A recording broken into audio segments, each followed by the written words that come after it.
Fatty liver, bakit nga ba hindi gumagaling? So, madalas ho nating naririnig na ang fatty liver ho ay literal na nababalmutan ho ng taba. But hindi ho ganun ka simple ang pangyayari. Pagka ho sinabing fatty liver na ang pasyente, so yung liver ho natin, puno na ho siya ng bato. So we call it intrahepatic stones. And pagka ho congested or punong-puno na ho ang liver, so mag-o-overflow na ho itong mga stones na to, na pagdating ho sa gallbladder, we call it gallstone. But it is the same stone, intrahepatic stone na galing sa atay, na nalaglag ho sa bato, then we call it gallstone.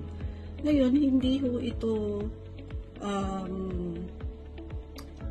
nagagamot kasi ho, simpleng nourishment or supplementation lamang kasi ang ginagawa sa liver. So, ang kailangan po ay tanggalin itong mga stones na to sa atay at sa abdo by doing liver and gallbladder flushing.